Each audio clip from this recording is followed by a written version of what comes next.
Halo, selamat malam saudara. Apa kabar Anda malam hari ini? Selain 5 informasi utama tadi, ada juga informasi penting dan menarik lainnya. Bersama saya Tili Reabella. Kita buka Kompas Malam dengan informasi saudara. Tak terima lapaknya ditertibkan Pemkot Bekasi, seorang pedagang es kelapa mengancam wali kota Bekasi dengan senjata tajam. Apa ini? Wah, ini apa?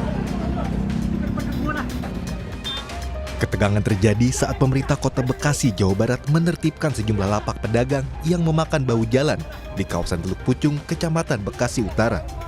Seorang pedagang es kelapa tak terima lapaknya hendak ditertibkan.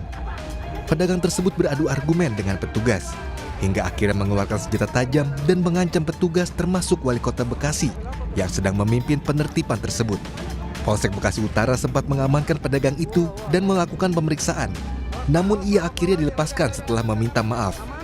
Saya bermizon mohon maaf pada Bapak Kapolres, Bapak Wali Kota, Bapak Dandim dan jajarannya.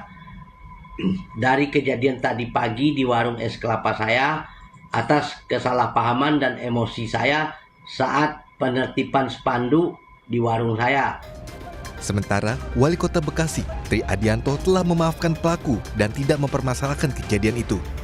Sebelum dia mengucapkan maaf juga udah saya maafkan. Ya, jadi saya kira kita bukan masalah ancaman, bukan masalah golok, tapi kita ingin meyakinkan bahwa negara harus hadir. Saya kira itu. Untuk menghindari peristiwa itu berulang, Pemkot Bekasi akan menggencarkan sosialisasi dalam melakukan penertiban. Alexander Blegur, Kompas TV, Bekasi, Jawa Barat.